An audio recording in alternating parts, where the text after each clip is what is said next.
Assalamualaikum warahmatullahi wabarakatuh. Sebelumnya perkenalkan kami dari kelompok 3 yang beranggotakan saya sendiri Titania Nurul Khotimah NPM 117 dan yang kedua ada Fajar Hamid Alwi NPM 120 dan yang ketiga ada Ivanka Cynthia NPM 142. Di sini kami akan mempresentasikan materi mengenai pemilihan lokasi bisnis retail dalam area perdagangan. Pokok pembahasan. Yang pertama ada lokasi area perdagangan, yang kedua faktor-faktor yang mempengaruhi daya tarik sebuah lokasi, yang ketiga faktor-faktor yang mempengaruhi permintaan suatu wilayah atau area perdagangan, yang keempat memperkirakan permintaan untuk sebuah lokasi baru, yang kelima metode pengukuran permintaan, yang keenam tipe-tipe lokasi, dan yang ketujuh strategi lokasi toko. Materi yang pertama adalah lokasi area perdagangan. Dalam membuat keputusan mengenai pemilihan lokasi, seharusnya pemilik retail memikirkan dalam 3 tingkatan. Yang pertama adalah daerah. Ini merujuk pada suatu negara, bagian dari suatu negara, kota tertentu atau Metropolitan Statistical Area atau MSA. Yang kedua adalah area perdagangan. Ini adalah area geografis yang berdekatan yang memiliki mayoritas pelanggan dan penjualan sebuah toko. Mungkin bagian dari sebuah kota atau dapat meluas di luar batas-batas kota tersebut. Yang ketiga ada tempat yang lebih spesifik dan khusus. Materi yang selanjutnya adalah faktor-faktor yang mempengaruhi permintaan suatu wilayah atau area perdagangan. Yang pertama ada skala ekonomi versus kanibalisasi, yang kedua demografis dan karakteristik gaya hidup, yang ketiga iklim bisnis, yang keempat kompetisi, dan yang kelima masalah-masalah lokasi secara global. Faktor yang pertama adalah skala ekonomi versus kanibalisasi. Jadi, untuk menaksir permintaan secara keseluruhan dalam suatu wilayah atau pasar tertentu, analis retail harus mempertimbangkan skala ekonomi dibandingkan dengan proses kanibalisasi. Karena dengan membuka banyak toko dalam area perdagangan yang sama dapat menjadi solusi terhadap toko yang kinerjanya kurang baik. Skala dari promosi dan distribusi ekonomi bisa lebih mudah dicapai dengan lokasi berganda atau multiple seperti ini. Contohnya adalah biaya pemasangan iklan di koran untuk sebuah retail dengan 20 toko dalam suatu area akan sama besarnya dengan biaya iklan yang dikeluarkan untuk retail yang hanya memiliki satu toko. Faktor yang kedua adalah demografis dan karakteristik gaya hidup. Karakteristik gaya hidup dari populasi mungkin akan lebih relevan untuk dipahami dalam menentukan lokasi retail. Penetapan lokasi juga tergantung pada sasaran atau target pasar yang dikejar oleh retail. Hasil survei Face of Indonesia yang dilakukan oleh Law Indonesia bersama dengan lembaga riset Prom di tahun 2005 menyatakan bahwa terdapat 8 macam kelompok gaya hidup masyarakat di Indonesia.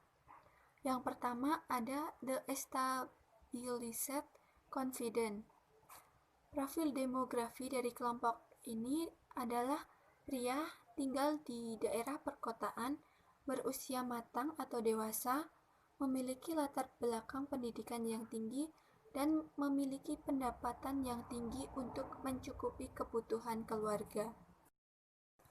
Untuk yang kedua ada the optimistic family person.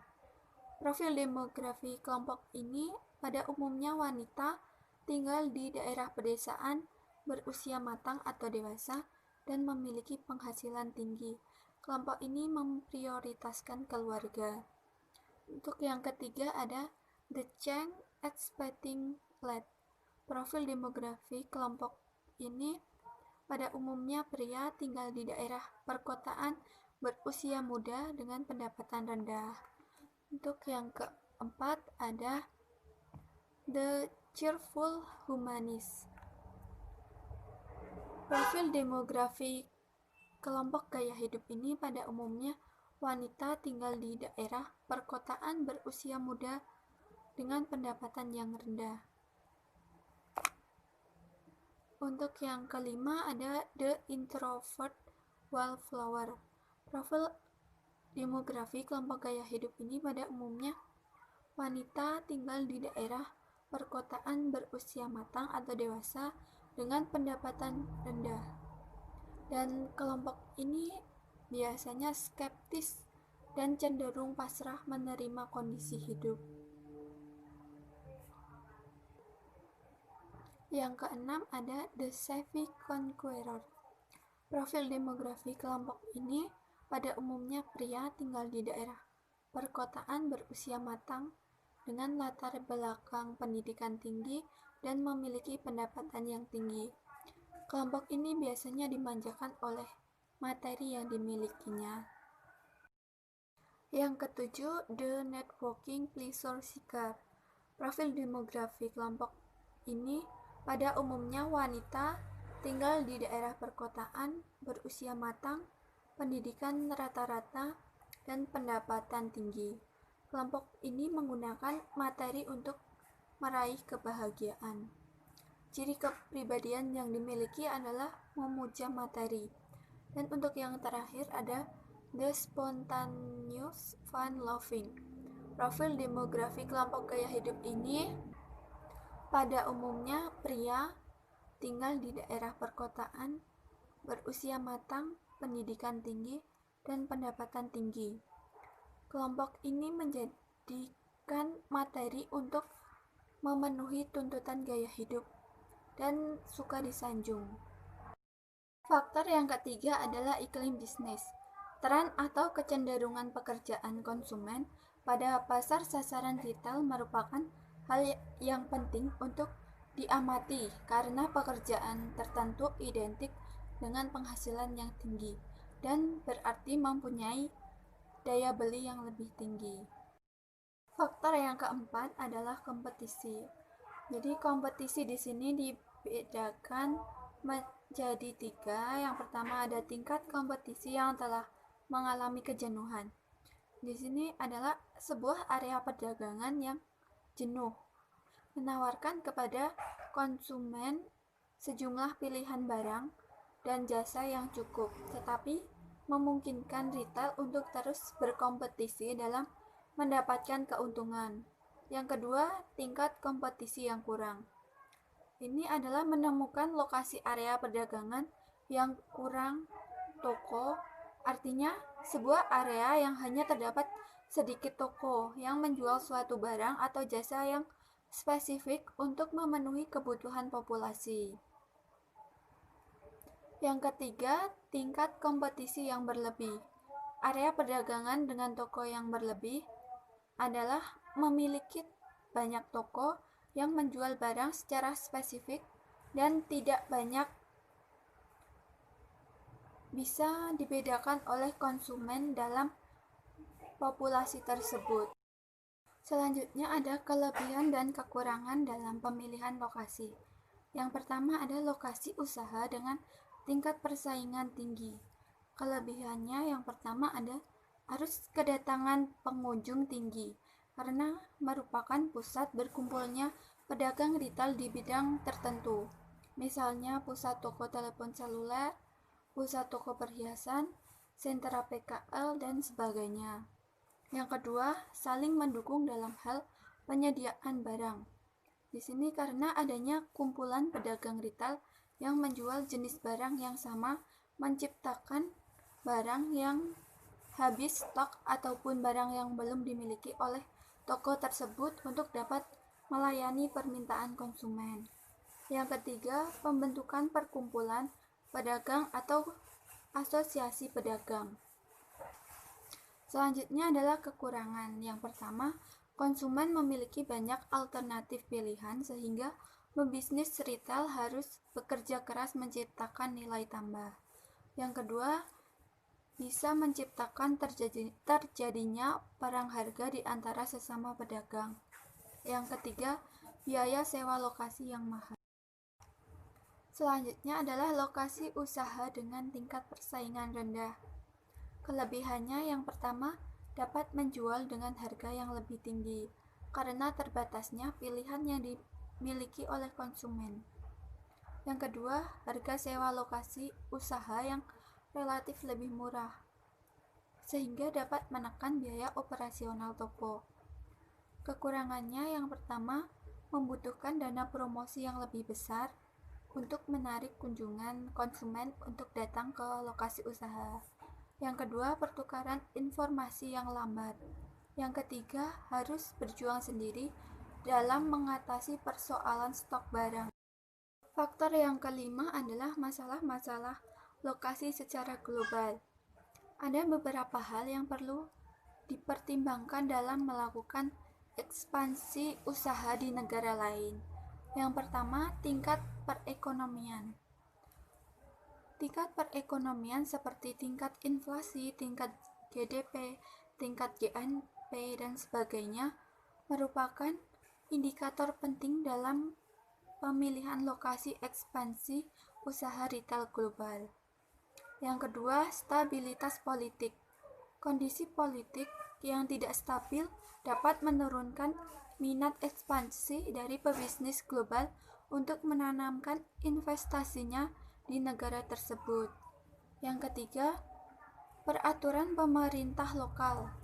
Setiap negara memiliki kebijakan dan peraturan tersendiri berkaitan dengan perizinan bisnis internasional, perlindungan industri dalam negeri, perlindungan konsumen, dan sebagainya. Terus yang keempat, sumber daya manusia. Banyaknya orang asing yang ditempatkan pada posisi top manajemen untuk mengelola rangkaian retail internasional. Yang kelima ada infrastruktur. Infrastruktur mencakup bidang teknologi yang mempermudah pertukaran informasi dan koordinasi dengan kantor pusat. Lemahnya infrastruktur teknologi di sebuah negara dapat menjadi penghalang ekspansi usaha retail di negara tersebut.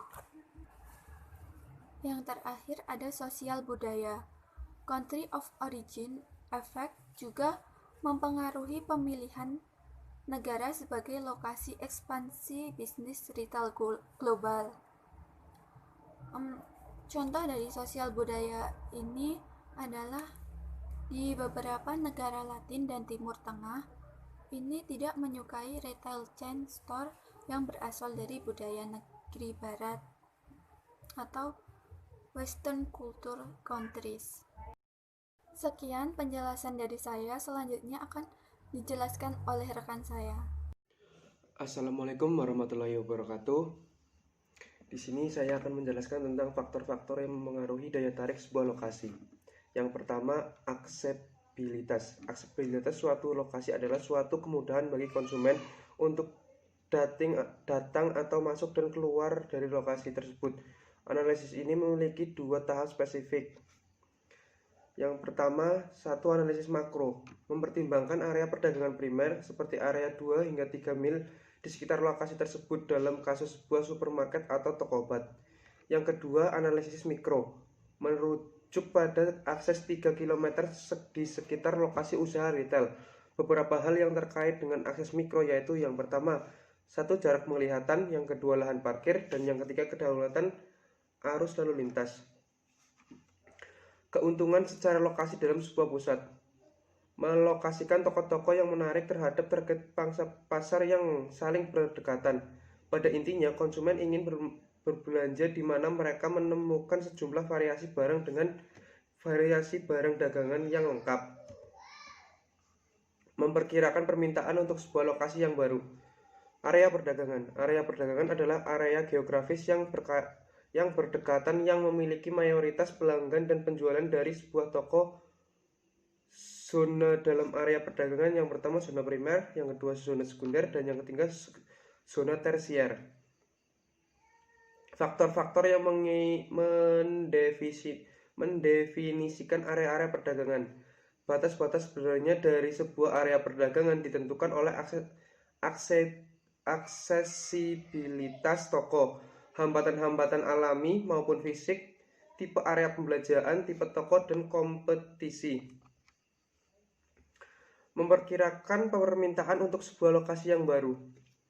Sumber-sumber informasi. 1. Pemilik retail harus menentukan berapa banyak orang yang ada dalam area perdagangan. Yang kedua, menggunakan sensus yang diadakan setiap 10 tahun. Yang ketiga, menggunakan internet dan sumber-sumber yang diterbitkan lainnya. Penandaan pelanggan. Untuk menandai melacak tempat pelanggan dari sebuah toko atau pusat perbelanjaan. Mengukur kompetisi. Dalam memproses pengukuran kompetisi, terlebih dahulu dipertimbangkan situasi dalam menilai tingkat kompetisi relatif. Metode pengukuran. Yang pertama, pendekatan analog. Tahap dalam pendekatan analog. Yang pertama, area perdagangan sekarang ditentukan dengan menggunakan teknik penandaan pelanggan. Yang kedua, berdasarkan pada intensitas pelanggan pada toko, zona-zona primer, sekunder, dan tersier ditentukan. Yang ketiga, karakteristik dari toko yang ada sekarang dicocokkan dengan lokasi-lokasi toko baru yang potensial untuk menentukan tempat terbaik. Metode pengukuran permintaan. Yang kedua, analisis regresi. Penjualan sama dengan A plus B1 X1. A konstanta yang dihasilkan dari program regresi. B1 hubungan antara penjualan dengan variabelnya. X1 variabel prediktor. Yang ketiga, model gravitasi Hoof. PIJ sama dengan SJ bagi TIJ, yaitu SJ bagi TIJ. PIJ, kemungkinan dari seorang pelanggan dari poin asal I sampai ke pusat pembelanjaan J. SJ, ukuran dari pusat pembelanjaan J. TIJ, waktu perjalanan atau jarak dari poin permulaan pelanggan menuju pusat perbelanjaan. B, eksponen pada TIJ yang mencerminkan efek dari waktu perjalanan pada jenis-jenis perjalanan perbelanjaan yang berbeda. Yang keempat, memiliki metode yang terbaik. Dalam setiap keputusan, semakin banyak informasi yang tersedia, semakin baik hasil yang mungkin terjadi. Terima kasih, itu presentasi dari saya. Wassalamualaikum warahmatullahi wabarakatuh. Selanjutnya, saya akan menjelaskan tipe-tipe lokasi. Retail mempunyai 3 tipe dasar lokasi yang bisa dipilih. 1. Pusat perbelanjaan. 2. Lokasi di kota besar atau kecil. 3. Lokasi bebas. Yang pertama, pusat perbelanjaan. Pusat perbelanjaan yang besar menyediakan kebutuhan belanja bagi banyak golongan konsumen. Pusat perbelanjaan biasanya berupaya mengombinasikan banyak toko di bawah satu atap, menciptakan sinergi yang dapat menarik lebih banyak pelanggan daripada apabila toko tersebut berada di lokasi terpisah. Yang kedua, lokasi di kota besar atau kecil. Lokasi ini sudah direncanakan khusus dengan banyak kepemilikan serta akses masuk dari jalan. Yang ketiga, lokasi bebas, yaitu lokasi yang mengombinasi beberapa kegunaan yang berbeda atau kompleks seperti pusat perbelanjaan dengan gedung perkantoran, hotel, perumahan, kompleks pejabat, dan pusat konvensi. Tipe lokasi pusat perbelanjaan ini memiliki banyak macam. 1. Pusat diskon perbelanjaan kecil. 2. Pusat belanja regional. 3. Pusat belanja super regional. 4. Pusat belanja gaya hidup. 5. Pusat mode atau pusat belanja khusus. 6. Pusat belanja outlet. 7. Pusat belanja festival atau bertema. Yang pertama, pusat diskon perbelanjaan kecil. Manfaat utama dari pusat perbelanjaan kecil adalah mereka menawarkan kepada pelanggan kenyamanan lokasi dan kemudahan parkir serta biaya yang relatif rendah untuk retail. Kerugian besarnya adalah tidak adanya perlindungan dari cuaca karena lokasi depan toko adalah lahan parkir. Yang kedua, pusat belanja regional merupakan tempat belanja yang menyediakan barang-barang umum dan jasa pelayanan yang lengkap dan bervariasi. Tujuannya adalah menarik departemen, toko diskon, toko pakaian khusus. Yang ketiga, pusat belanja super regional merupakan pusat perbelanjaan yang mirip dengan pusat belanja regional, tetapi karena ukuran pusat belanja regional lebih besar, banyak ditempati kios dan pemilihan barang dagangan. Yang keempat, pusat belanja gaya hidup merupakan rancangan tradisional luar ruangan dan bermacam-macam retail. Pusat ini menawarkan kenyamanan pembelanja, keamanan, ragam penyewa yang banyak, dan atmosfer kepuasan konsumen. Yang kelima, pusat mode atau pusat belanja khusus merupakan pusat belanja yang sebagian besar terdiri atas pakaian mahal, butik, toko souvenir dengan berbagai model pilihan, atau pernak-pernik unik berkualitas tinggi dan bernilai. Pusat mode ini mirip dengan pusat belanja gaya hidup dalam hal jenis toko yang mampu menarik pelanggan. Perbedaannya adalah mempunyai atap dan lebih besar daripada pusat gaya hidup pada umumnya. Yang keenam, pusat belanja outlet. Pusat belanja outlet adalah pusat pembelanjaan yang sebagian besar terdiri dari pemilik gerai dan pabrik yang menjual merek buatan mereka sendiri, selain juga seharusnya mencakup retail dengan harga diskon. Yang ketujuh, pusat belanja festival atau bertema merupakan pusat perbelanjaan khusus membuat penggabungan tema, yaitu dibawa oleh toko perorangan dengan rancangan yang arsitektural. Daya tarik paling besar dari pusat perbelanjaan festival ini adalah sebagai tempat wisata secara khusus. Pusat perbelanjaan ini terdiri dari penyewa yang mirip seperti pada pusat perbelanjaan khusus. Selanjutnya, lokasi di kota besar atau kota kecil ini memiliki 3 macam. 1. Distrik pusat bisnis atau DPB. 2. Lokasi dalam kota. 3. Lokasi jalan utama. Yang pertama, distrik pusat bisnis atau DPB merupakan area tradisional yang ramai di kota besar atau kota kecil. Kegiatan bisnis ini mampu menarik banyak orang ke area tersebut selama berjam-jam, baik orang yang berlalu lalang atau yang bekerja di sekitar area itu. DPB juga merupakan pusat transportasi umum lalu lintas berjalan kaki. Yang kedua, lokasi dalam kota. Lokasi alternatif lainnya kota besar atau kota kecil adalah dalam kota. Dalam kota merupakan areal perkotaan dengan intensitas yang tinggi terdiri dari bangunan apartemen, populasi terbesar dengan etnik Latin, Negro, Asia. Yang ketiga, lokasi jalan utama. Merupakan tempat di mana DPB berada pada area belanja tradisional dari kota kecil atau distrik bisnis yang kedua di daerah pinggiran kota atau kota besar. Lokasi ini tidak mampu menarik pengunjung seperti DPB karena sedikit sekali orang yang bekerja dan merupakan yang bermukim di area ini, serta sedikit toko kecil yang memilih area ini. Selanjutnya, lokasi bebas. Lokasi bebas ini seperti bandar udara, tempat peristirahatan, rumah sakit, toko di dalam toko. Yang pertama, bandar udara. Bandar udara bisa menjadi satu area yang penting dan populer di antara retail-retail nasional. Yang kedua, tempat peristirahatan. Tempat peristirahatan menganggap resort sebagai peluang pemilihan lokasi yang utama, sebab akan ada banyak pelanggan yang melakukan di saat waktu senggang mereka. Yang ketiga, rumah sakit. Rumah sakit adalah alternatif pilihan lokasi yang terus populer, karena pasien para tamu pasti akan menyemparkan ke toko. Yang keempat, toko di dalam toko. Toko di dalam toko adalah pilihan lain untuk retail adalah di dalam toko yang lebih besar. Retail bisa khusus berada di Toserba. Strategi lokasi toko. Yang pertama, pada toko Toserba atau department store.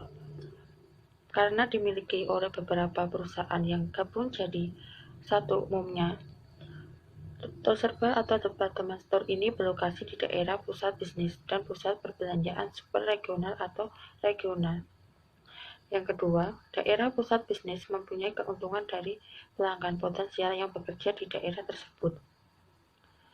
Seperti mal juga mengusahakan pelanggan mendapat jaminan keamanan lingkungan, karena dari awal pelanggan harus dilindungi dari cuaca.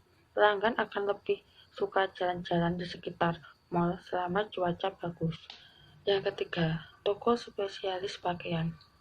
Pakaian khusus bertumbuh pesat di daerah pusat bisnis. Pilihan tepatnya pasti di pusat keramaian, bisa di mal, pusat belanja super regional, dan regional, pusat gaya hidup, pusat pertunjukan. Pemilihan lokasi seperti ini membuat toko jadi lebih populer di antara toko di tersebar. Yang keempat, toko kategori spesialis. Toko kategori spesialis seperti restoran, pusat kebugaran, dan kebutuhan bahan pokok seperti yang ditemukan di lokasi toko yang bebas. Toko kategori spesialis mempunyai lokasi kebutuhan yang berbeda dan memilih pusat tenaga. Toko grosir bertempat di pusat diskonan seperti grosir yang mempunyai harga yang kompetitif dan pusat diskon yang secara relatif mempunyai sewa yang mahal. Yang keenam, butik. Butik ini lokasinya mengkhususkan pada kalangan atas, memiliki cita rasa yang tinggi pada pakaian, dan di pusat keramaian atau jalan. Sekian presentasi dari kami, semoga bermanfaat. Terima kasih. Wassalamualaikum warahmatullahi wabarakatuh.